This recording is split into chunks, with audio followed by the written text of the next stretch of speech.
The stars burned like cold fire across the black sea of space, endless and ancient. Among them drifted the imperial dreadnought Vraxian, its hull the size of a continent, its voice carried across 10,000 worlds. The galactic empire of the Valtari had conquered empires older than Earth's recorded history, enslaved species that thought themselves gods, and crushed civilizations that once sang to the stars. Admiral Saren Kor stood before the hololithic map of the Sol system. His mandibles tightened, a gesture of impatience. Around him the command deck thrummed with energy. Low violet lighting, the quiet hum of translation engines, the scent of ozone from the relay conduits. Every being on that deck watched the blue dot labeled Terra blink in silence. It had been 40 hours since the Empire's ultimatum had been sent. To the planet designated Earth under the dominion of Sol 3. You will submit to the rule of the Valtari Empire. Deliver your planetary governance, resources, and all military assets within 2 galactic days. Failure to comply will result in complete orbital sterilization. This message is not a threat, it is a statement of fact. Saren replayed it in his mind. It was the same tone the Empire always used. Calm, factual, absolute. Across hundreds of campaigns, that single transmission had reduced planets to ash or obedience. None had dared ignore it, yet Earth simply had no response. No counter-signal. No acknowledgement. Not even static. Saren's second officer, a tall insectoid named Varric, approached. Admiral, our deep comms confirm the Terran signal networks are fully operational. They have received the transmission. We detected multiple planetary relays pinging moments after the broadcast. Then why the silence? Saren's voice was low, resonant, almost a growl. Do they not understand? Varric's mandibles clicked uncertainly. Their data net is chaotic, Admiral. Billions of signals, music, speech, images, but none directed at us. It is as if our ultimatum is beneath their notice. The Admiral stared at the blue planet's hologram. Beneath their notice, he repeated softly. No species ignores the Empire, the Council of War. The Vraxian's war room shimmered with holographic projections, Earth's continents, energy grids, orbital satellites, and human transmissions flowing like rivers of light. Around the table floated other admirals via hololink, their spectral images flickering in and out of focus. Admiral Saren, said Lord Marshal Tyrix, Supreme Commander of the Expansion Front. His voice echoed like a hammer striking metal. Your orders were to secure submission within 2 cycles. Why has the human world not complied? Saren's spines flattened. Because they do not respond, Lord Marshal. We have confirmed their capability to receive, yet they offer silence. It is not defiance. It feels like disregard. A ripple of derisive laughter crossed the channel. Primitive mammals, spat one admiral. Their silence is confusion, nothing more. Or fear, said another. They cannot imagine a response to power such as ours. Saren listened but said nothing. Something inside him whispered otherwise. Fear usually left traces. Panic transmissions, military mobilizations, escape craft scattering from orbit. Humanity, however, remained eerily still. Tyrix's voice broke through his thoughts. Then end the matter. Deploy a fleet to the edge of their system. Prepare the sterilization protocols. If they will not speak, let the smoke of their oceans be their reply. The council vanished. Silence fell again on the bridge. An uneasy mind Saren remained alone before the star map long after the others had gone. His reflection shimmered faintly in the viewport, violet eyes glowing against the dark. He had seen countless worlds fall. He had silenced rebellions with a single command. Yet for the first time in his long military life he hesitated. Why does their silence disturb me? He magnified the planet. Oceans glimmering with sunlight, city lights webbing the night side. Billions of humans going about their lives. Markets, music, voices. Alive, chaotic, utterly unbothered. He opened an archived report from the Valtari Exploratory Corps. Species 1173 Homo sapiens. Aggressive, inventive, unpredictable.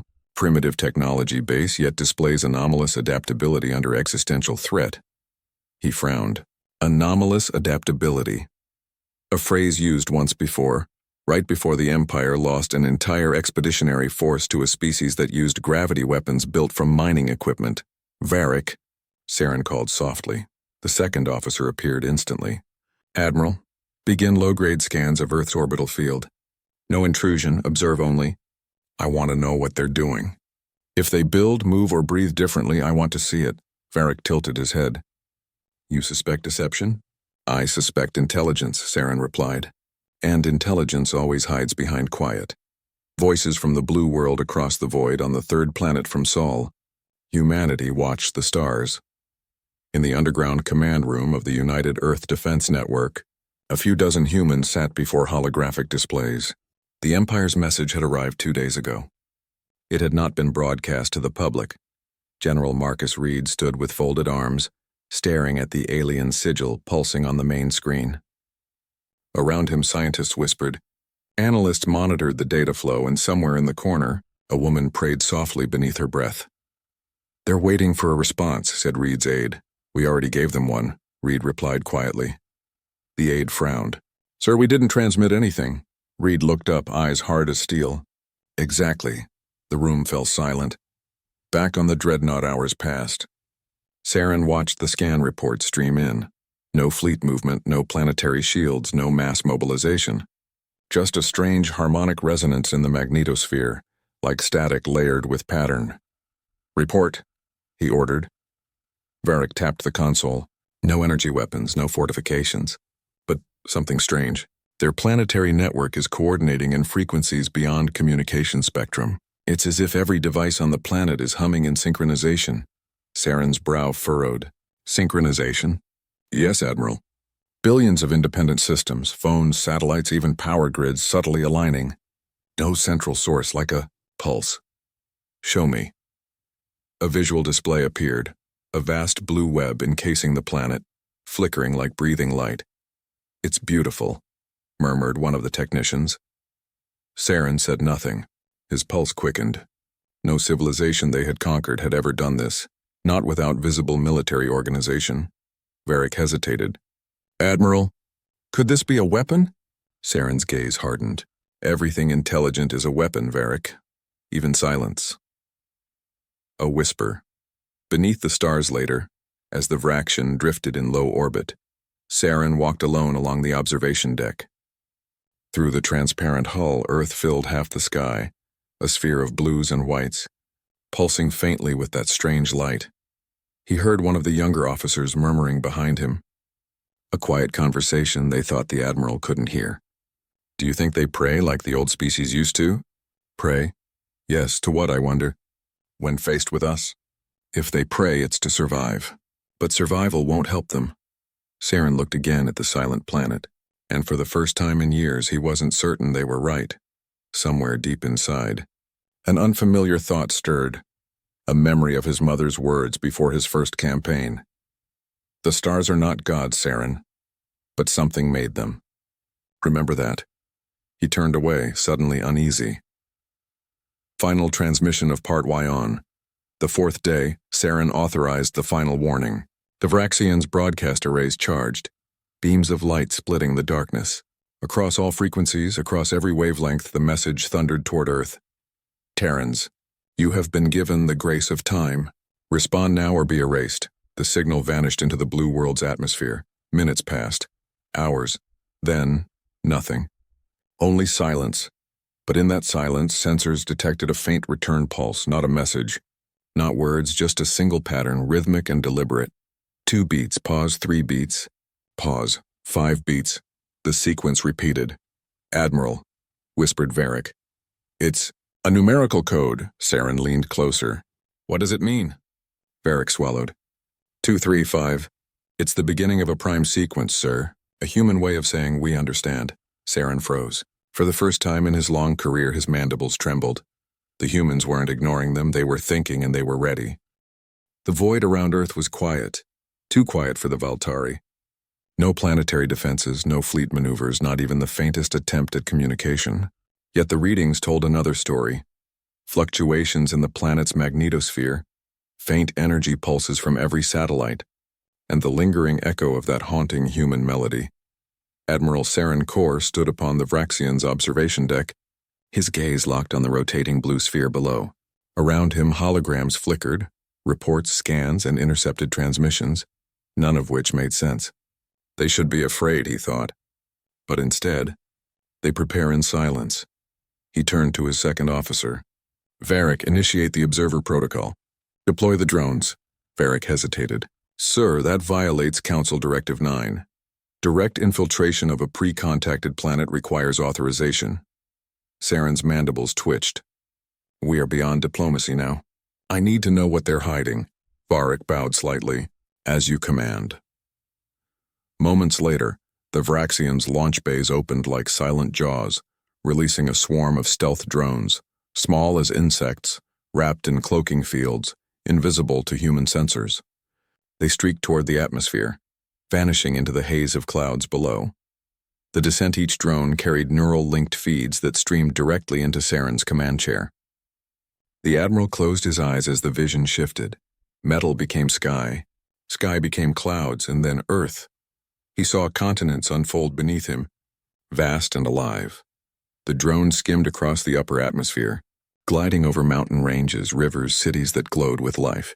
The humans were everywhere, working, building, laughing, praying. No panic, no signs of war. Another drone passed through a thunderstorm. Lightning arced across its hull, revealing a city skyline beneath the clouds, towers glittering with glass and steel. Their windows pulsing faintly in rhythm with that same planetary synchronization. Varric's voice echoed in his ear. They do not appear to be mobilizing militarily, Admiral. Yet power output has increased by 30% in every major urban sector. Saren frowned. For what purpose? Unknown. But the pattern matches what we observed before, the global resonance network. Saren leaned forward. Focus on the source. The hidden signal one of the drones locked onto a signal emanating from a mountain facility. The structure was buried deep beneath stone and ice. Its energy signature was immense, comparable to a dreadnought reactor. Admiral, that region corresponds to the Andes Mountains, Varric reported.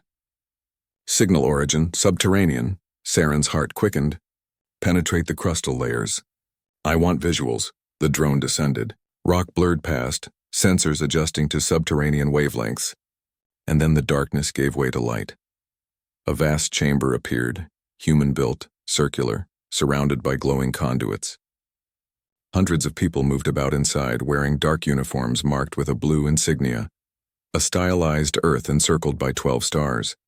In the center stood a colossal machine, a sphere of transparent crystal, rotating slowly, filled with liquid light. Varric's mandibles clicked in disbelief. That is no fusion core. The energy readings? They're harmonic, not nuclear. It's more like a resonance field, Saren finished quietly. A planetary amplifier. The drone zoomed in on the humans.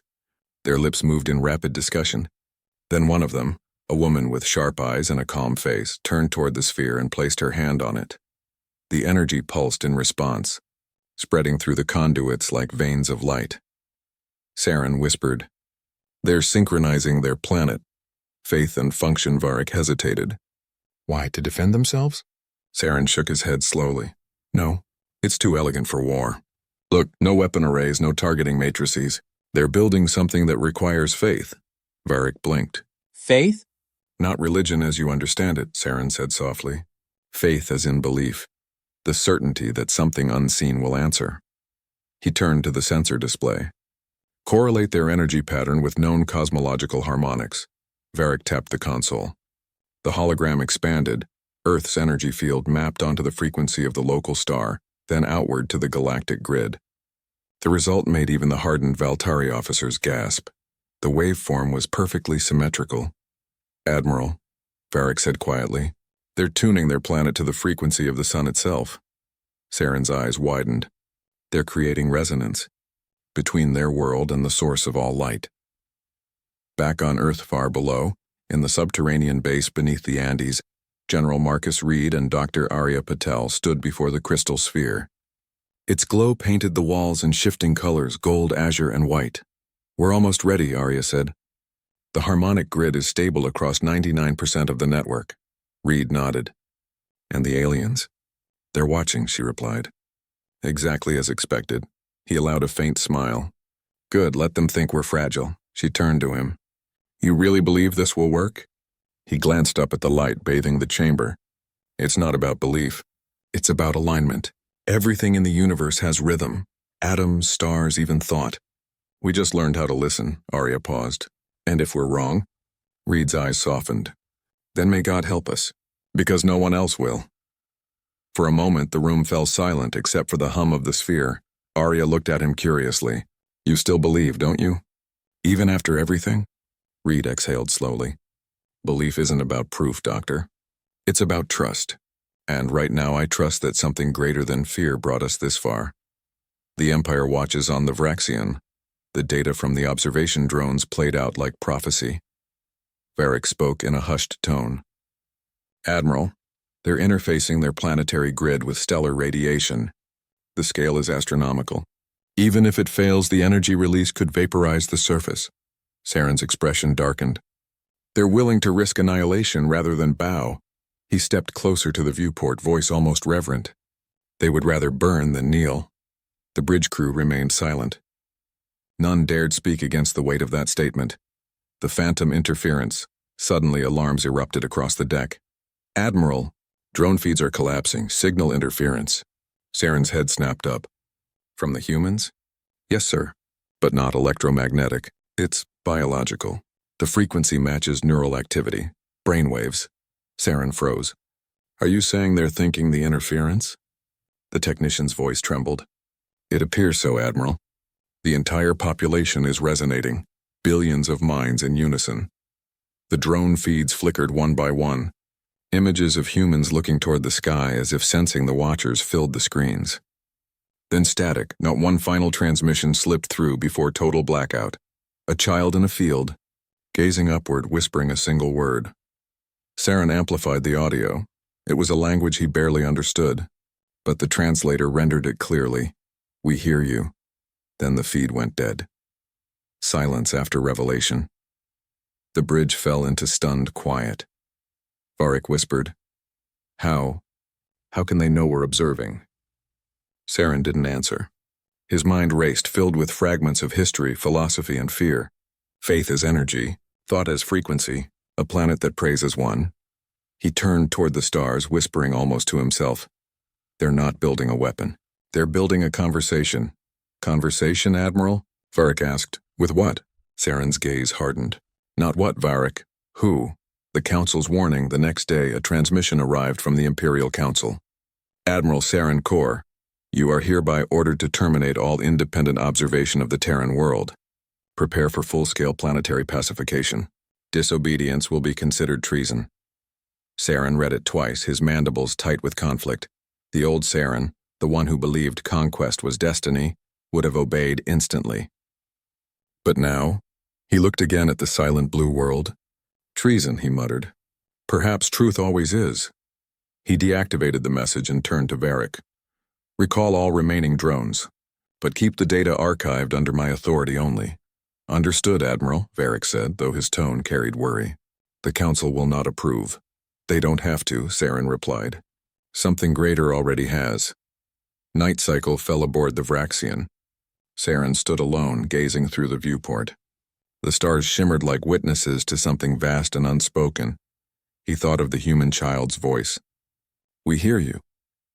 For the first time in his life, the Admiral of the Valtari Empire whispered a silent thought, directed not to any god he knew, but to the one he had forgotten.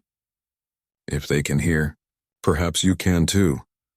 Outside, Earth continued to turn, radiant and silent, but the silence no longer felt empty. It felt alive. As the Valtari begin to infiltrate Earth's surface, their agents encounter something they've never experienced before. Humans who believe in unseen power, and who face death not with fear but serenity. One alien begins to question whether faith itself might be humanity's greatest weapon. The Empire had many words for defiance, but none for silence that spoke louder than fear. Admiral Saren stood inside the Vigilant Dominion's observation dome, a vast, translucent sphere suspended above the ship's core. The stars stretched endlessly around him, cold and precise. He found no comfort in their perfection.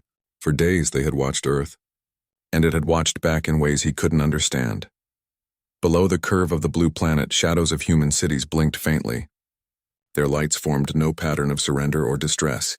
Their communication networks were still alive but eerily closed to alien frequencies, like a civilization holding its breath.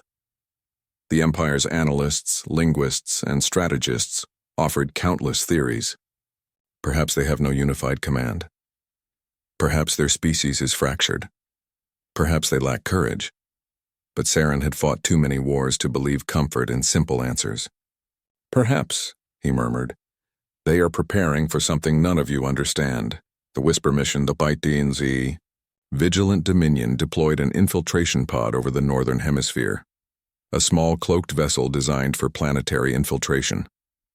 Its pilot, Captain Luro, was chosen for his precision and lack of emotion. His orders were clear: gather audio-visual samples of human life and return unseen. 3 standard hours later, Luro's feed came alive in the command hall. Through a lens of invisibility, the alien pilot drifted over a ruined stretch of forest land, somewhere in what the Terran databases called Siberia. Strange metal towers rose from the ground, antennae that hummed faintly at frequencies unrecorded by the Empire. The area seemed abandoned, until a flicker of movement appeared near the base of one of the towers. A human knelt beside a small fire. He was wrapped in a coat stitched from mismatched fabrics. His face was lined, weathered by frost and war. The man's hands were bare, cracked with cold, but steady. He wasn't working on any machine. He was simply staring into the flames, whispering words softly into the dark. Luro increased the audio sensitivity. The translation matrix took several seconds, and then, for the first time in his military life, Admiral Saren heard a word he did not know how to classify. Ya Allah. Protect those who cannot protect themselves. The phrase echoed inside the command hall, strange and heavy. The Empire's language algorithms rendered it as, "O one above. Guard the helpless." The analysts exchanged uncertain glances. Luro's voice cracked over the comm. "Admiral, is this a transmission?" "No," Saren said quietly. "It's something else." The unrecordable signal, the human continued murmuring. Not to anyone, not into any device, but his words carried. Instruments aboard Vigilant Dominion began recording faint harmonics across multiple spectrums. Subspace sensors flickered. Even the ship's AI paused momentarily, unable to quantify the anomaly. "Sir, we're picking up low-frequency distortions, originating from the human's location," a technician reported. "But it's not a weapon." "It's a signal," finished Saren. "But directed where?" No one answered.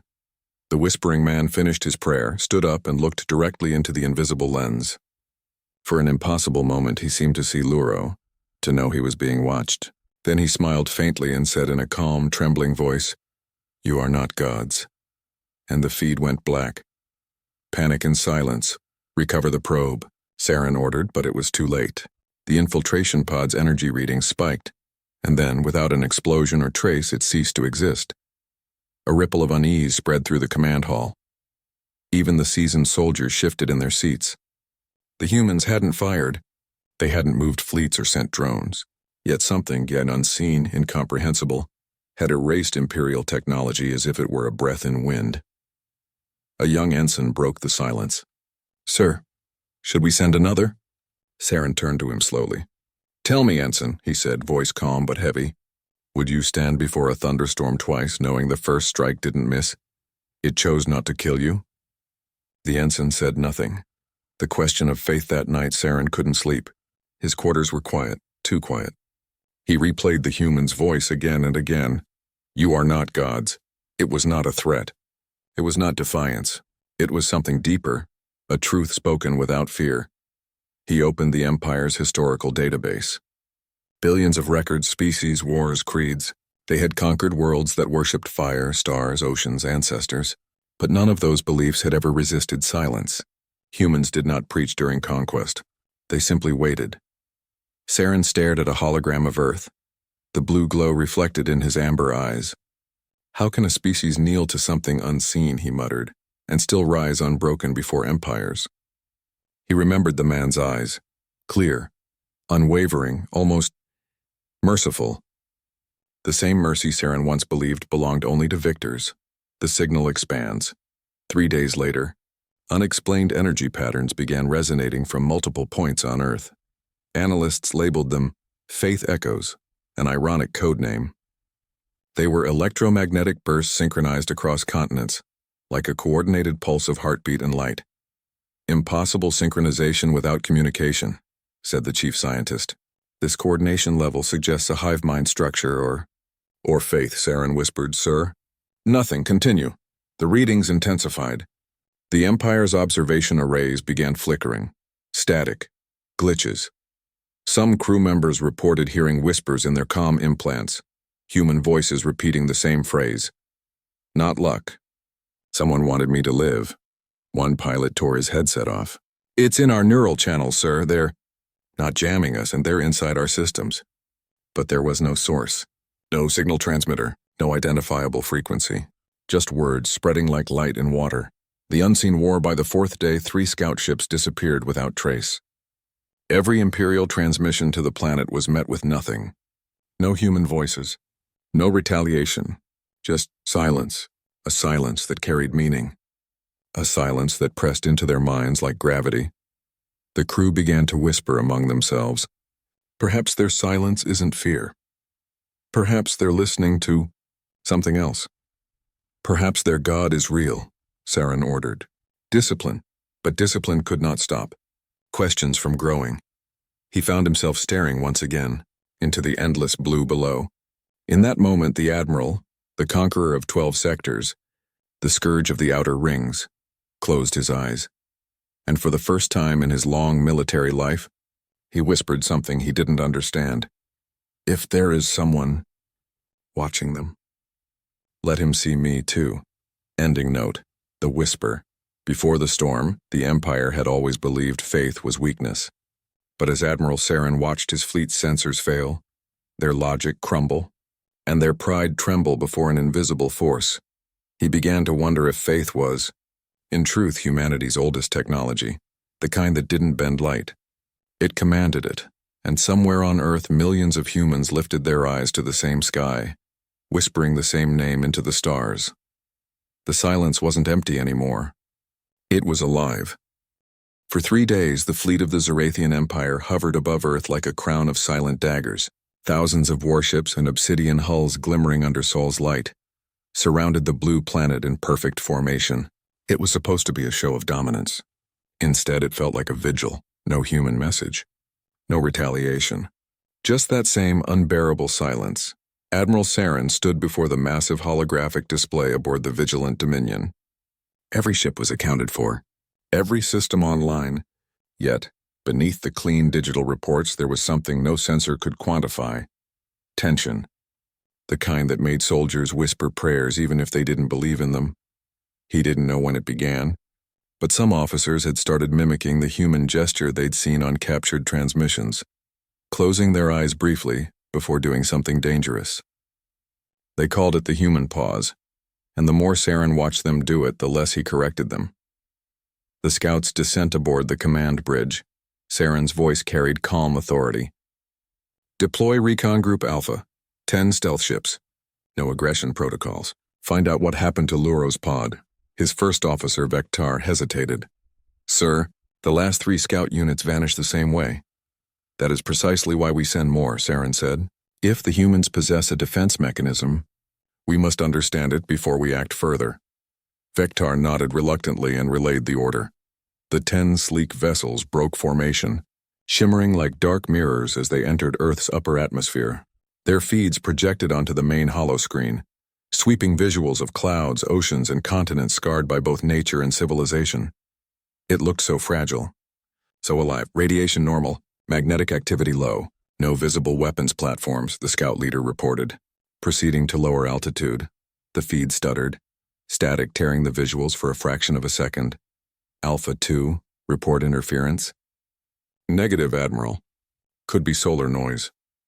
But Saren's instincts, sharpened over decades of war, whispered otherwise. The mountains that breathed. The scouts moved westward, passing above a range humans called the Himalayas. Snowfields reflected sunlight in blinding waves. Then as the ships crossed a narrow valley, something flickered, a pulse invisible to most sensors yet felt by everyone on the bridge as a shiver beneath their skin. Energy anomaly detected. Shouted a technician. Origin, subsurface structure, coordinates locked. Saren narrowed his eyes. Visual feed. The image zoomed in. Beneath the snow and rock, something vast and geometric stirred. Faint lines of light tracing along a hidden mountain. Vectar exhaled sharply. Is that a base? No, Saren murmured. It's older than that. Symbols, circular, symmetrical, unlike human architecture, began to glow beneath the ice. But they weren't alien. They were mathematical, harmonious, almost sacred. Suddenly, all 10 scout ships received an identical system alert. Neural interference detected. Source unidentified. Alpha 1, abort descent, Saren barked. Ascend immediately. But it was too late. The first ship blinked out. No explosion, no debris, just a ripple of light collapsing inward like a breath drawn by the planet itself. Then the second. The third. Within seconds, all 10 ships were gone. Silence swallowed the command bridge. The crew froze, waiting for any signal, any data packet, any explanation. Then the holoscreen flickered, static turning into a distorted image. At first, it looked like a glitch. Then they realized it was a human face, a woman, eyes closed, hands folded as if in prayer. Her lips moved slowly, whispering something inaudible. The feed zoomed closer until her eyes opened, and she looked directly into the ship's camera. You shouldn't have come here. The feed cut. Every light aboard Vigilant Dominion dimmed to black. The lights of Earth. The bridge went red with emergency luminescence. System alarms screamed across channels. Power fluctuations, memory wipes, AI core instability. EMP weapon? Vector shouted. Negative. No radiation spikes, the technician cried. Something else. It's non-physical. Saren's voice was steady, but his pulse thundered. Trace the interference source. Origin. From the Himalayas. And now. The technician's voice cracked. From every continent. The holomap filled with glowing points. Cities, temples, ruins, deserts. Each emitting identical rhythmic bursts of energy. It wasn't random. It was a pattern. A message. Can we decode it? We tried, sir. But it's not language, it's music. The song of silence across every Imperial ship. The same faint vibration began resonating, not through metal, but through minds. A deep, low hum, a sound both ancient and impossibly new. It wasn't painful, it was peaceful. One soldier dropped his weapon and fell to his knees, trembling. Admiral, I can see them. I can see their cities. Compose yourself. But Saren hesitated, because he heard it too. A distant chorus like countless human voices whispering together. Not with fear, not with anger, but with purpose. The technicians tried to isolate frequencies, but every time they did, new signals merged into the wave, millions of hearts beating in perfect synchronization.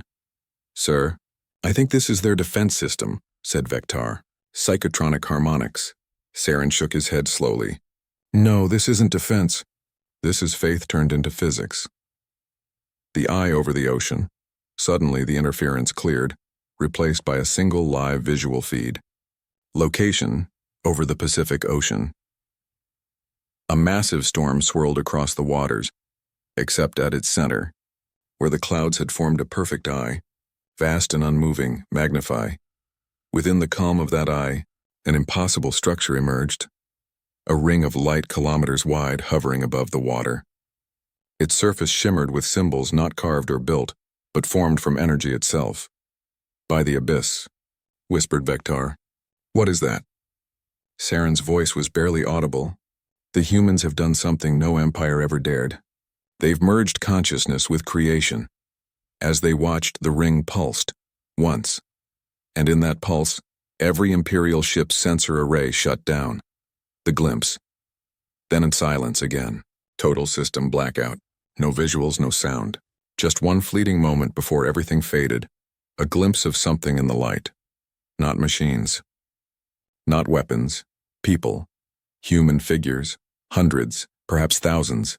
Standing on the ocean's surface inside the glowing ring. Heads bowed, eyes closed. As if praying together. The light rose from their joined hands into the sky, connecting to something unseen above the clouds. Then the image vanished. Aftermath. When power returned, all systems rebooted simultaneously. The fleet was intact. No casualties. No damage. But when the data analysts checked the ship logs, they found something impossible. Every recording of the last 5 minutes was gone. Deleted not by command, but by what the system itself described as authorization unknown. Priority divine. The crew didn't laugh. No one spoke. Saren turned toward the observation dome. Earth hung below, serene and unbothered. He had just witnessed a power that didn't kill. It warned. And for the first time in the Empire's long history, Admiral Saren felt something unfamiliar crawl through his chest, not fear, not anger, but reverence. He whispered under his breath, "If their silence is a message, perhaps it's mercy." Then he turned to Vectar. "Prepare the fleet for retreat distance. We observe only. No further contact." Vectar frowned. "Sir, are we surrendering?" Saren looked at Earth's glowing horizon.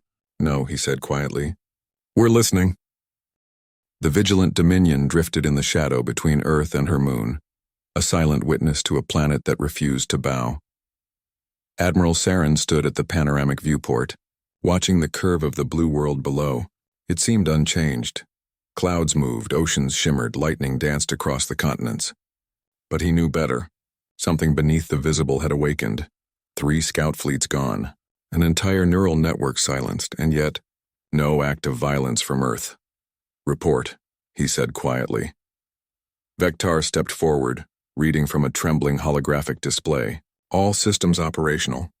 Communications partially restored. However, we cannot re-establish link with High Command. Long-range relays are silent." Saren raised an eye ridge. "Silent?" "Yes, sir. Entire galactic relays beyond Mars are dead. The signal fades exactly at the edge of the Sol system." Saren's expression darkened. "So humanity speaks in silence, and now the galaxy cannot hear us." The Chamber of Echoes. Hours later, Saren convened his inner circle in the Chamber of Echoes, a vast circular room where holographic stars floated mid-air. The atmosphere was thick with unease. Officers whispered not about enemy strength but about the strangeness of what they had seen. One commander slammed his hand on the table. "Admiral, this is impossible. No species can generate such synchronized energy fields without an AI nexus the size of a planet." Another countered, "Perhaps they have one." Saren remained silent. At last he spoke, voice calm but cold.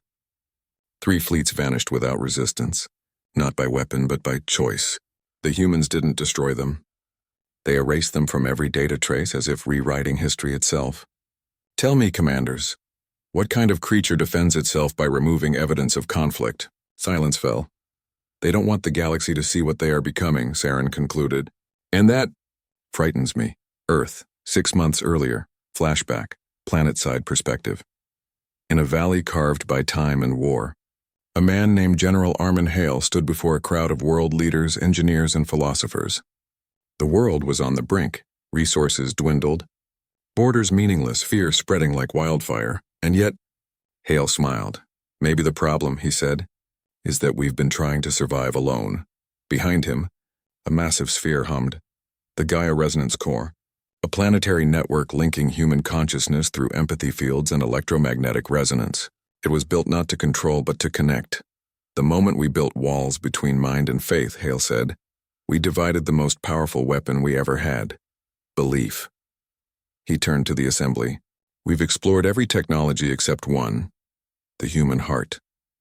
An elderly scientist frowned. "You mean religion?" "No," Hale said, smiling softly. "I mean alignment. Call it faith, will, love, or prayer. It's the same frequency. We'll channel it into the core. Let humanity think and feel as one." The hall was silent. Many thought him mad. But as war reached the stratosphere, desperation made even cynics listen. Within months, nations across the planet surrendered their defense codes to a single cause. Not victory, not survival, oneness. "Return to orbit, Admiral," Vectar said. Interrupting Saren's thoughts, "We've decrypted fragments from human transmissions. They're not military signals, more like meditation frequencies." "Show me."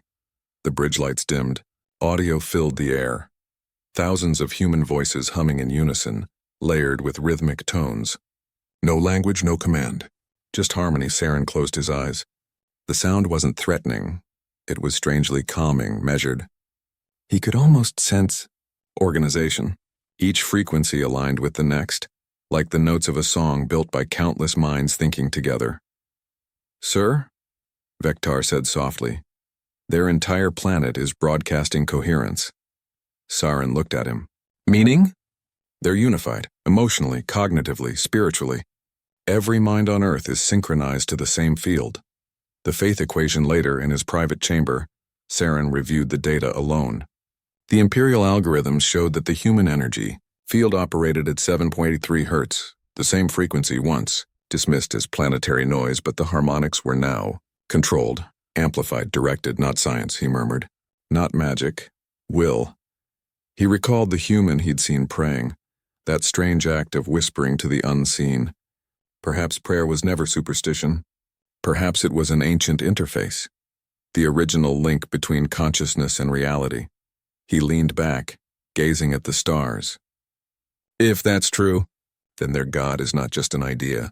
It's a law of physics. Human resolve back on Earth, General Hale stood in the central chamber of the Gaia Resonance Core. The air shimmered with quiet energy. Around him, monks, scientists, and soldiers knelt together, eyes closed, hands touching the luminous floor. A voice echoed through the network, not heard by ears but felt within every mind. They have come, but we do not fear them. Our silence is not weakness. It is agreement, Ward, that there shall be no more war in the house of God. The humans began their synchronization phase, millions across the world entering deep mental alignment.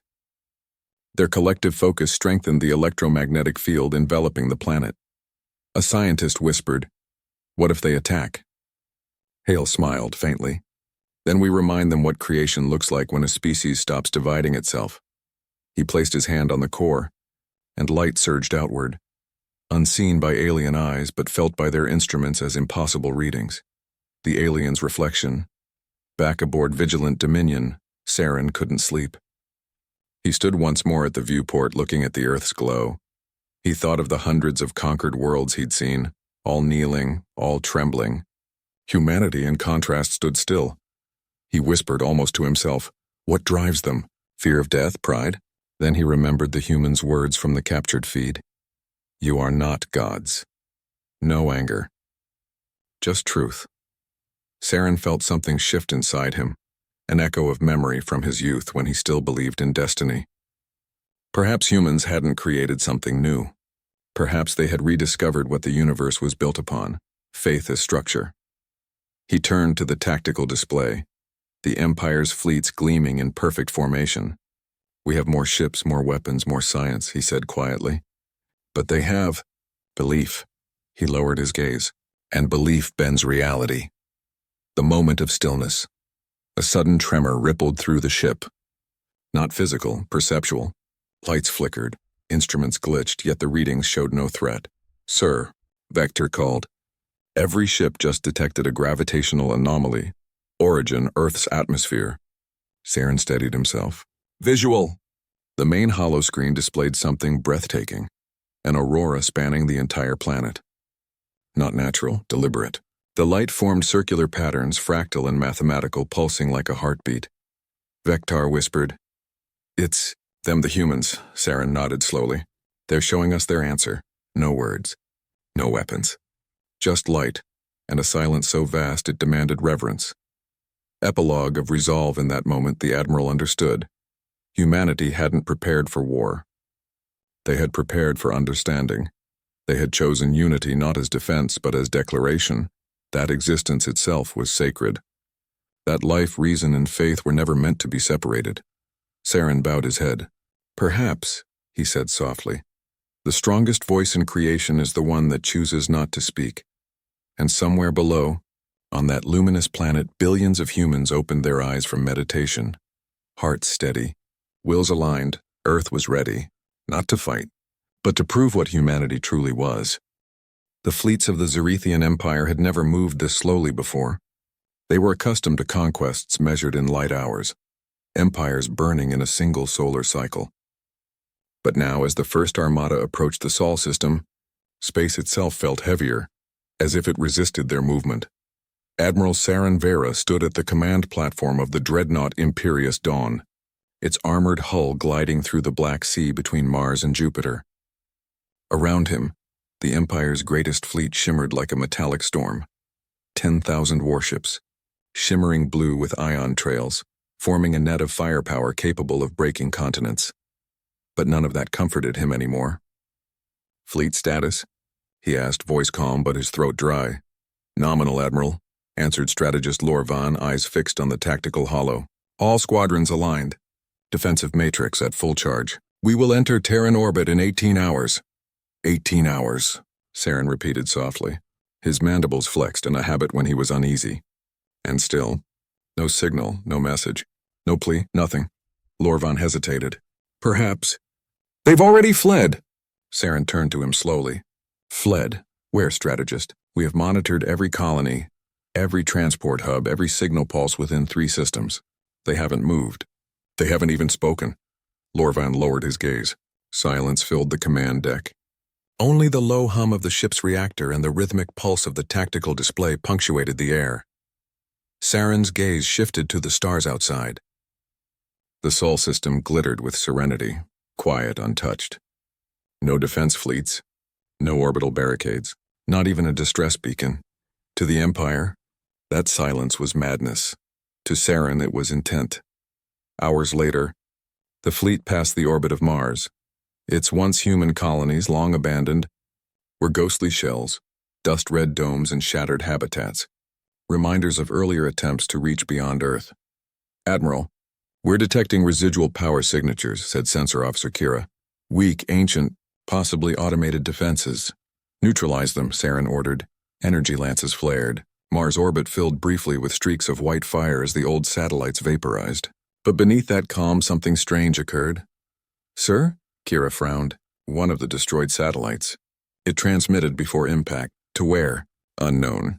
It was an old burst code, but not military. It was, she paused. It was musical, sir. Saren turned. Musical? Kira hesitated. Yes, a sequence of tones. Primitive, harmonic, like a song. A chill swept the bridge. The crew exchanged uncertain glances. Saren's mandibles twitched. Record it.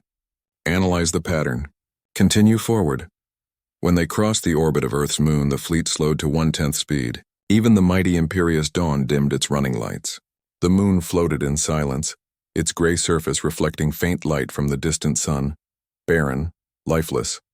But as the fleet passed, the Empire's sensors detected something impossible. Gravitational anomalies detected faint, rhythmic fluctuations. Explain, Saren demanded. Gravitational fields pulsing at micro-intervals. It's like the moon is breathing. The bridge fell silent. Even Lorvan's face lost its color. The readings didn't lie. The lunar surface vibrated subtly as though echoing a hidden rhythm deep within. Saren's eyes narrowed. Humans don't terraform. They repurpose. What if the moon isn't a fortress, but a sensor? No one replied. He looked at the holomap again. The blue dot labeled Earth pulsed faintly. A simple sphere of water and land. The homeworld of a silent species that had once looked small to them. Now it felt endless. Prepare all divisions, Saren said finally. I want the outer fleets in orbit within 6 hours. Maintain formation. Aye, Admiral. He turned back to the void, his voice lowering to a whisper. If they choose silence, then we will meet it face to face. The march to Earth continued. Inside the Dreadnought's meditation chamber, Saren stood alone, watching the holographic sphere of the planet grow larger. Blue oceans, white clouds, green continents. He found himself strangely unable to hate it. He remembered an ancient Zerethian proverb his mentor once said, Conquerors never fear what they destroy, only what they cannot understand. He had mocked it once. But now it haunted him. Why are they so calm? He whispered. Why aren't they afraid? He closed his eyes, feeling the deep pulse of the ship's core, the hum of the engine like a heartbeat. For a moment he thought of something he once saw on an intercepted human broadcast. A man looking up at the night sky, whispering something before launching a rocket. He hadn't known the words then. But later, one of his translators had deciphered them. We are not alone, and we never were. The phrase had sounded more like faith than science. Admiral? Kira's voice came over the comm. We've entered orbital perimeter. Planetfall visuals online. Show me. The main viewport flared to life, and Earth filled the frame. It was breathtaking. The oceans shimmered like molten sapphire. The continents glowed under the morning sun. Storms danced along the atmosphere, radiant and alive. Saren felt something deep within him. A tightness in his chest, something between awe and reverence. Lorvan murmured, It's beautiful. Saren didn't answer. He was watching the cities. There were lights, faint, scattered, but none of the expected defense fields, no active weapon grids. Earth looked peaceful, almost primitive, but his gut told him the truth. Nothing about this was primitive. Deploy scanners, Saren ordered quietly. Surface analysis. Find their power sources. Scanning. Stand by. Kira's fingers danced across the controls. Sir, readings are... She stopped. What? Energy output is diffuse, not centralized. The entire planet emits low-level quantum resonance, synchronized to no known grid. It's like... She swallowed. Like the planet itself is harmonized. Harmonized? Lorvan frowned. That's impossible. Not impossible, Saren said slowly. If it's intentional. The deck lights flickered. All systems dimmed for a fraction of a second. Report. Unknown interference, Kira shouted. It's everywhere. Frequencies overlapping, EM bands flooding. It's like we're being scanned. From where? From everywhere, sir. From the surface. From orbit. From beneath the crust, the alarms howled. Consoles flared. The massive dreadnought's shield spiked to maximum. And then, silence again. Every sound aboard the Imperious Dawn stopped. Even the hum of the reactors faded. Only one sound remained. A soft tone. Familiar. The song that had played from the Mars satellite. It was now echoing across every comm channel, fleet-wide. The same melody, calm and ancient. Saren stared at the glowing sphere of Earth on the main display. So this is your answer, he whispered. Music. Not war. The music shifted, growing more complex, more human. A voice faintly intertwined. A woman's voice singing words none of the Zerethians understood, but whose tone pierced deeper than translation. Saren's mandibles tightened. His claws gripped the railing. Admiral? Lorvan asked softly. Saren didn't respond. His gaze was fixed on Earth, on the song that resonated through every ship and every soul in the fleet. They're not silent, he murmured. They're listening. And far below, on Earth's surface, deep within the mountains of the old Himalayas, a single human lifted his eyes toward the sky. A scientist, once a soldier. His hand rested on a control sphere glowing faintly with the same rhythm as the song. Almost there, he said quietly. Hold the line. Just a little longer. He looked up through the transparent dome above him. The stars burned like silent witnesses. It's time, he whispered. Let them come. He pressed the final key, and in orbit around every ship of the Empire the light changed. The fleets of the Zerethian Empire had never moved this slowly before. They were accustomed to conquests measured in light hours, empires burning in a single solar cycle. But now, as the first armada approached the Sol system, space itself felt heavier, as if it resisted their movement. Admiral Saren Vera stood at the command platform of the dreadnought Imperious Dawn, its armored hull gliding through the Black Sea between Mars and Jupiter. Around him, the Empire's greatest fleet shimmered like a metallic storm. 10,000 warships, shimmering blue with ion trails forming a net of firepower capable of breaking continents. But none of that comforted him anymore. Fleet status? He asked, voice calm, but his throat dry. Nominal, Admiral, answered strategist Lorvan, eyes fixed on the tactical hollow. All squadrons aligned. Defensive matrix at full charge. We will enter Terran orbit in 18 hours. 18 hours, Saren repeated softly. His mandibles flexed, a habit when he was uneasy. And still, no signal, no message. No plea, nothing. Lorvan hesitated. Perhaps they've already fled?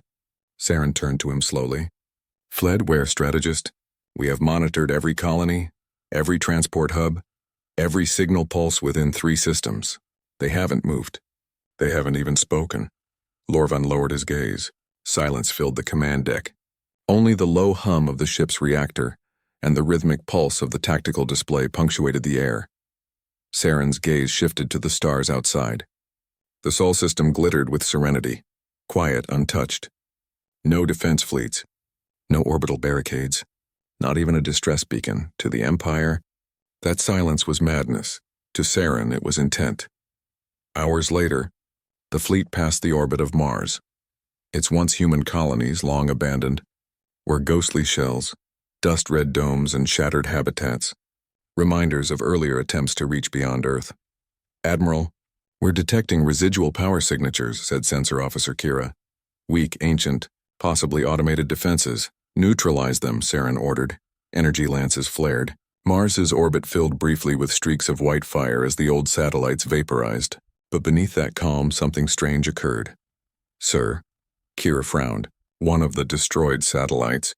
It transmitted before impact. To where? Unknown. It was an old burst code, but not military. It was, she paused. It was musical, sir, Saren turned. Musical? Kira hesitated. Yes, a sequence of tones. Primitive, harmonic, like a song. A chill swept the bridge. The crew exchanged uncertain glances. Saren's mandibles twitched. Record it. Analyze the pattern. Continue forward. When they crossed the orbit of Earth's moon, the fleet slowed to 1/10 speed. Even the mighty Imperious Dawn dimmed its running lights. The moon floated in silence, its gray surface reflecting faint light from the distant sun. Barren, lifeless. But as the fleet passed, the Empire's sensors detected something impossible. Gravitational anomalies detected. Faint, rhythmic fluctuations. Explain, Saren demanded. Gravitational fields pulsing at micro-intervals. It's like the moon is breathing. The bridge fell silent. Even Lorvan's face lost its color. The readings didn't lie. The lunar surface vibrated subtly as though echoing a hidden rhythm deep within. Saren's eyes narrowed. Humans don't terraform. They repurpose. What if the moon isn't a fortress, but a sensor? No one replied. He looked at the holomap again. The blue dot labeled Earth pulsed faintly, a simple sphere of water and land, the homeworld of a silent species that had once looked small to them. Now it felt endless. Prepare all divisions, Saren said finally. I want the outer fleets in orbit within 6 hours. Maintain formation. Aye, Admiral. He turned back to the void, his voice lowering to a whisper. If they choose silence, then we will meet it face to face. The march to Earth continued. Inside the Dreadnought's meditation chamber, Saren stood alone, watching the holographic sphere of the planet grow larger. Blue oceans, white clouds, green continents. He found himself, strangely, unable to hate it. He remembered an ancient Zerethian proverb his mentor once said. Conquerors never fear what they destroy, only what they cannot understand. He had mocked it once, but now it haunted him. Why are they so calm? He whispered.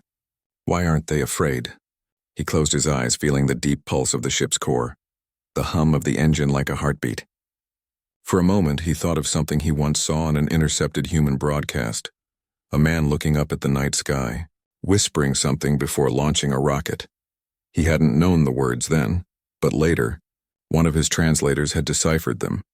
We are not alone, and we never were. The phrase had sounded more like faith than science. Admiral, Kira's voice came over the comm. We've entered orbital perimeter. Planetfall visuals online. Show me. The main viewport flared to life, and Earth filled the frame. It was breathtaking. The ocean shimmered like molten sapphire. The continents glowed under the morning sun. Storms danced along the atmosphere, radiant and alive. Saren felt something deep within him, a tightness in his chest, something between awe and reverence. Lorvan murmured, It's beautiful. Saren didn't answer. He was watching the cities. There were lights, faint, scattered, but none of the expected defense fields, no active weapon grids. Earth looked peaceful, almost primitive, but his gut told him the truth. Nothing about this was primitive. Deploy scanners, Saren ordered quietly. Surface analysis. Find their power sources. Scanning. Stand by. Kira's fingers danced across the controls. Sir, readings are... She stopped. What? Energy output is diffuse, not centralized. The entire planet emits low-level quantum resonance, synchronized to no known grid. It's like... She swallowed. Like the planet itself is harmonized. Harmonized? Lorvan frowned. That's impossible. Not impossible, Saren said slowly. If it's intentional. The deck lights flickered. All systems dimmed for a fraction of a second. Report. Unknown interference. Kira shouted. It's everywhere. Frequencies overlapping. EM bands flooding. It's like we're being scanned. From where? From everywhere, sir. From the surface. From orbit. From beneath the crust, the alarms howled. Consoles flared. The massive dreadnought's shields spiked to maximum. And then, silence again. Every sound aboard the Imperious Dawn stopped. Even the hum of the reactors faded. Only one sound remained. A soft tone. Familiar. The song that had played from the Mars satellite. It was now echoing across every comm channel, fleet-wide. The same melody, calm and ancient. Saren stared at the glowing sphere of Earth on the main display. "So this is your answer," he whispered. "Music, not war." The music shifted, growing more complex, more human. A voice faintly intertwined in a woman's voice, singing words none of the Zerethians understood, but whose tone pierced deeper than translation. Saren's mandibles tightened. His claws gripped the railing. "Admiral?" Lorvan asked softly. Saren didn't respond. His gaze was fixed on Earth, on the song that resonated through every ship and every soul in the fleet. "They're not silent," he murmured. "They're listening." And far below on Earth's surface, deep within the mountains of the old Himalayas, a single human lifted his eyes toward the sky. A scientist, once a soldier. His hand rested on a control sphere glowing faintly with the same rhythm as the song. "Almost there," he said quietly. "Hold the line. Just a little longer." He looked up through the transparent dome above him. The stars burned like silent witnesses. "It's time," he whispered. "Let them come." He pressed the final key, and in orbit around every ship of the Empire the light changed. The first to notice the anomaly wasn't a senior officer or a strategist. It was a young communications ensign aboard the battleship Vorax Edge. She was monitoring long-range telemetry when the hum of her console stopped. No warning, no error codes, just nothing. "Admiral," she stammered through the fleet channel. "Communications are—" Her voice cut off. Every ship in the Zerethian armada fell into utter stillness. Admiral Saran, Vera felt it before the alarms began. The absence of vibration through the Imperious Dawn's deck. The silence where the reactor's base hum should have been. He turned sharply to his bridge crew. "Status." "Sir, we've lost comms across the fleet. Internal relays offline, even short range. Run diagnostics." "Diagnostics not responding, Admiral." "Then run manuals." Now panels flickered. Symbols streamed across hollow screens, scrambled and rearranged into nonsense. Every attempt to reboot came back corrupted. Lorvan stepped closer. "Could it be solar interference?" Saren shook his head slowly. "No, this is too exact. It's not random." He looked out through the viewing screen. The fleet was still there, vast, majestic, silent, holding formation around Earth like a crown of metal. But something about the way the light touched their hulls seemed different. The reflection from Earth wasn't just blue now. It had taken on a faint golden shimmer, subtle but deliberate, like the planet itself was radiating something unseen. "Admiral, our power grid is shifting," said Engineer Call from the reactor bay. "It's like the ship is being guided." "Guided?" "Yes, sir. The energy flow is being rerouted without input. It's running through backup channels we didn't even activate." "Who's in control?" Call hesitated. "Not us." Saren's jaw clenched. "Shut it down." "We can't, Admiral." The lights dimmed further, not failing, but calming. The hard edges of Zerethian technology softened under an unseen modulation, the sharp hum replaced by something harmonic. A tone, pure and simple, began resonating through the metal of the ship. The same song. The same melody that had echoed from the Martian relic. Now it pulsed through every ship, synchronized, unified, like the fleet itself was being tuned. Lorvan gritted his teeth. "Admiral, this is psychological warfare. Frequency manipulation, sonic corruption. We should launch missiles and end this." Saren's gaze didn't move from the viewport. No, Lorvan barked. "With respect, sir, they're inside our systems. We need to strike before he could finish." The lights flared white. Every Zerethian dropped to their knees as a sound like a heartbeat thundered across the hull. Deep, slow, ancient boom, boom, boom. The view outside flickered, and for a single fleeting instant, every crew member aboard the Imperious Dawn saw something impossible. A shape in Earth's atmosphere, not a weapon. Not a ship, a pattern, vast, geometric, luminous. It looked like a network of light flowing across the continents. billions of glowing veins converging into perfect symmetry, forming an enormous sigil of unknown design. It wasn't technological. It was alive. Kira's trembling voice broke the silence. Admiral, that's not infrastructure. It's the cities. They're all lighting up together. It's the humans themselves. Them? Saren asked quietly. Yes, the energy readings, they're biological, emotional, quantum linked somehow. It's like every human heartbeat is resonating in unison, like they are the defense grid, Lorvan spat. Nonsense. But his voice shook. Saren stepped closer to the screen, watching as the golden web brightened, pulsing in perfect rhythm with the fleet's failing systems. No fleets, no fortresses, Saren murmured, just unity. The fleet's navigation systems rebooted. The holomap reappeared, except now every ship's icon was surrounded by a faint outline, glowing the same color as the Earth's resonance. Admiral, the fleet's being scanned, Kira said. All channels are locked. They're reading everything.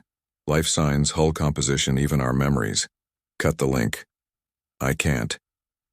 Saren stared at the display, jaw tightening. Then he whispered, Don't resist. Lorvan turned sharply. What? They want us to see something, Saren said. If they meant to destroy us, we'd already be gone. And then the light changed. The Earth flared. Not blindingly, but with purpose. An aurora spread through space, shimmering like a living veil, wrapping the planet in gold and blue. For a moment, all of Saren's instruments displayed. Images, not battle telemetry, memories, visions, human faces, children laughing beside rivers.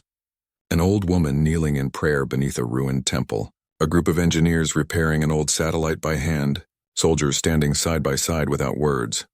The images moved like water, forming a single collective message.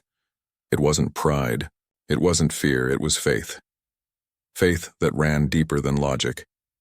Faith that this moment, this silence, was never abandonment. Kira whispered. They're showing us who they are. Saren could barely speak. No, they're showing us who we were meant to be.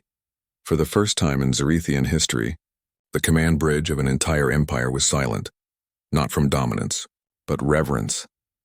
The song shifted one final time, quieter now like a lullaby sung to the stars. And as it did, every communication relay in the fleet powered down completely. Their weapons went cold. Their sensors died. Their reactors entered stasis. The entire Zerethian armada was now blind, deaf, and mute. Only Earth remained alive, a glowing orb of impossible peace. Hours passed. The fleet drifted in orbit like frozen monuments. When systems partially returned, the first signal to come through wasn't human. It was internal. A personal message on Saren's console. No encryption. No sender ID. Just words, in Zerethian standard. It was never silence. It was waiting. Saren read it twice. Then he whispered the words aloud. His voice trembled. Waiting. For what? He turned back to the viewport, to the planet that had defied an empire without a single shot fired. And for the first time, Admiral Saren Vera, conqueror of 13 worlds, bowed his head. There's something greater than us here. Far below, in the Himalayan command dome, the same scientist who had triggered the global resonance watched the readings flatten. Link complete, said his assistant. They can't harm us now. He nodded slowly, his gaze soft. They were never our enemies. The assistant frowned. Sir? He smiled faintly. They were a mirror. We only needed them to look. He looked to the stars, the golden shimmer still pulsing faintly. Not luck, he said quietly. Someone wanted us to live. And as he turned away, the aurora over Earth dimmed, its light receding into the clouds like a secret returning to sleep. In the cold silence of orbit, the Imperial fleet floated in awe, their greatest invasion undone not by war, but by wonder. And in that quiet, every Zerethian aboard those ships heard the faintest echo, carried through the void like a whisper. True confidence needs no words. Space was quiet again, but this silence wasn't empty. It was alive. The imperious dawn drifted in perfect stillness above Earth's luminous curve, its hull reflecting the planet's soft golden glow. Every ship in the Zerethian armada remained motionless, their reactors still humming faintly like a nervous heartbeat. Admiral Saren Vera stood before the viewport. No armor, no command aura, only the dim light of the planet shining across his face. He'd spent his life commanding storms, but never before had he felt so utterly small. The enemy hadn't spoken, hadn't fired, hadn't even tried to escape. They had simply, "Shown, Admiral," came Kara's hushed voice. "Partial systems are returning, but comms remain offline. Navigation grid is non-responsive. Status of the fleet? All ships remain operational, but restrained. It's as if our controls are filtered through a secondary field." Filtered by what? She hesitated. By Earth. Saren turned. "Explain." "Sir, our quantum relays are tethered to a resonance source on the planet's surface. Every command we send loops back, reflected, and as if the planet itself is moderating our actions," Lorvan muttered. "Blasphemy. No world, no species could harness energy at that scale." Kira shook her head. "It's not weaponized energy. It's something else. It feels conscious." Saren's mandibles flexed slowly. "Then we're no longer in command." The holomap flickered, then stabilized. For the first time in hours, Earth's surface displayed clear visuals. The continents glowed with interconnected veins of light. Cities, forests, mountains, even oceans threaded in living luminescence. But now, new signatures appeared. Structures, vast, invisible before, now visible as the light patterns shifted. Towers of radiant geometry rose from beneath the oceans, suspended above the clouds or embedded deep within mountain ranges. Kyra, magnified one. It was unlike any Zerethian technology. No metal, no engines. It looked like crystallized energy suspended in motion, humming at frequencies that resonated with both sound and gravity. Lorvan's eyes widened. "Impossible. These aren't built. They're grown by humans," Saren asked softly. "Or with help," Kira replied. Deep in the heart of the Himalayan resonance facility, the human scientist, Dr. Elias Noor, stood before a transparent column pulsing in rhythm with Earth's golden glow. He looked exhausted but peaceful. Around him, the underground hall vibrated with harmonic tones, neither machine nor nature, but something between both. "Field stabilization complete," said his assistant, a young woman named Mira. "Global synchronization achieved. The Zerethians' neural frequencies are within tolerance." Elias smiled faintly. "Good. It means they can hear us even if they don't realize it." "You think they'll understand?" she asked. "They will," he said, placing a hand on the luminous column. "Eventually." He glanced upward where the stone ceiling trembled under the resonance. "We've shown them our silence. Now it's time they see our light." Back aboard the Imperious Dawn, the planet's glow intensified. The night side of Earth, previously dark, now shimmered as if billions of unseen fires had been kindled all at once. The Empire's optical sensors began decoding the pattern automatically, displaying a translation across the bridge screens. It wasn't words. It wasn't data. It was geometry, shapes evolving in perfect logic, circles, spirals, tetrahedrons, and waveforms representing universal constants. Kira's breath caught. "They're using light as language," Saren frowned. "Can we interpret it?" "Not directly, sir. But the mathematical progression is deliberate. It's teaching. They're showing us how to understand. Teaching us what?" Her voice trembled. "How to see reality differently." The light expanded, forming 3 vast rings of energy around the planet, rotating slowly in opposite directions. One of golden hue, one silver, one a faint deep blue.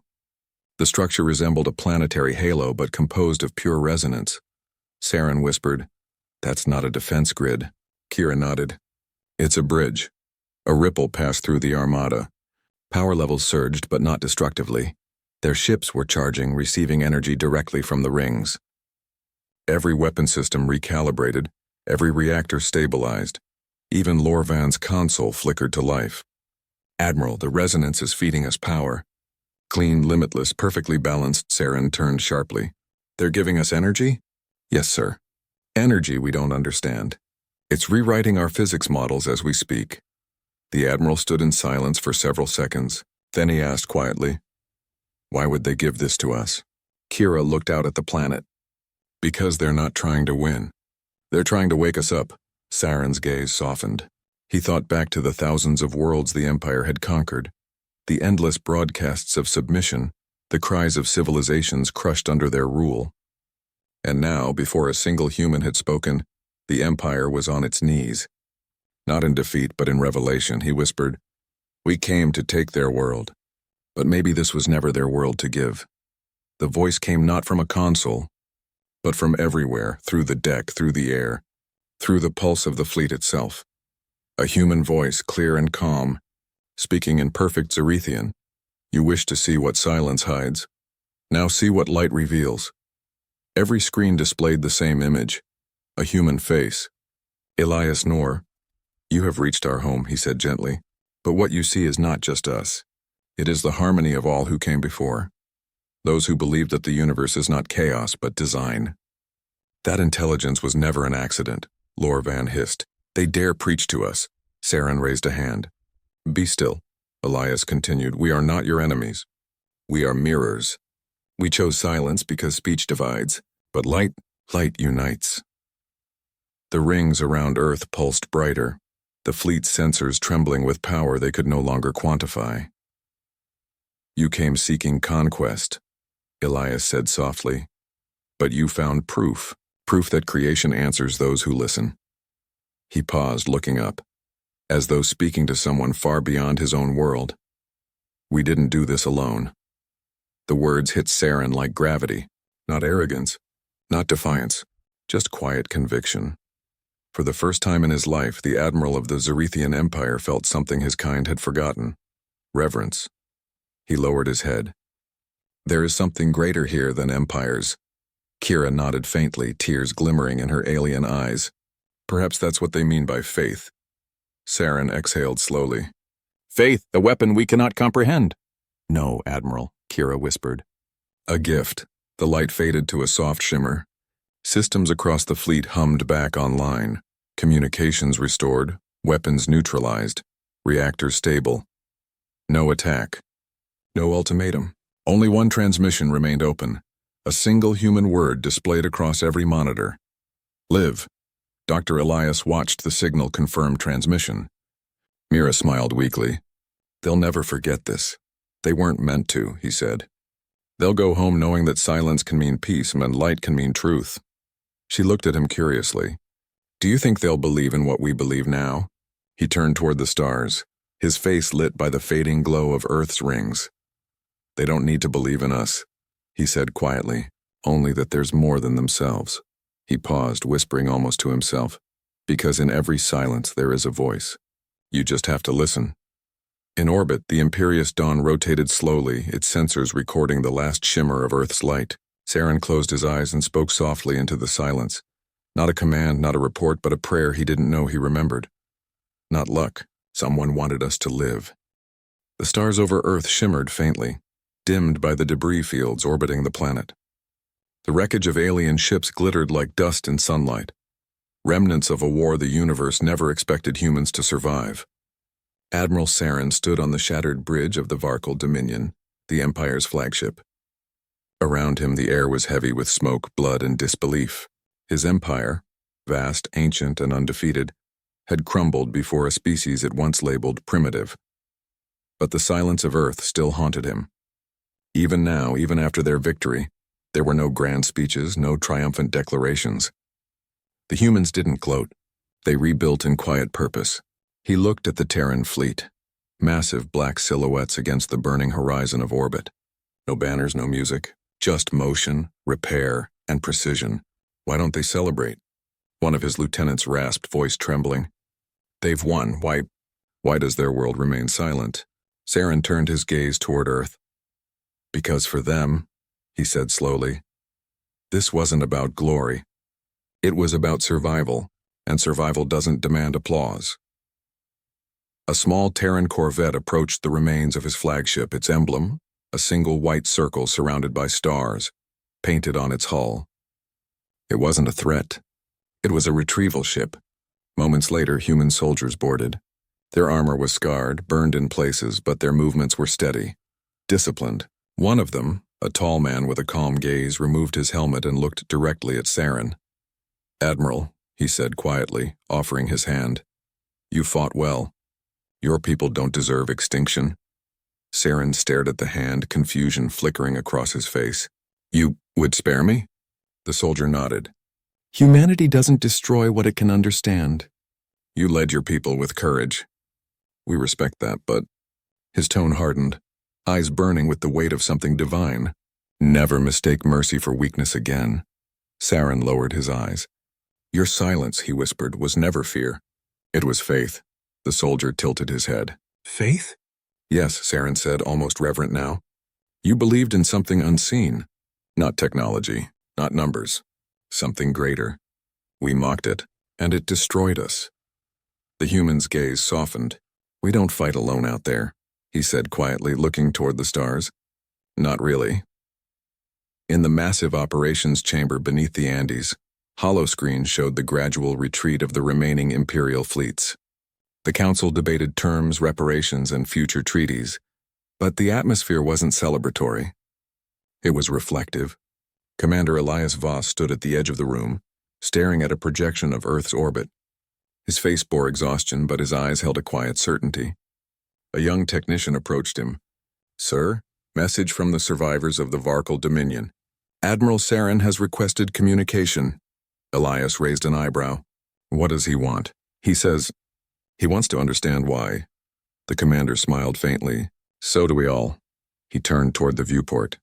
The stars stretched out like infinite questions waiting for answers.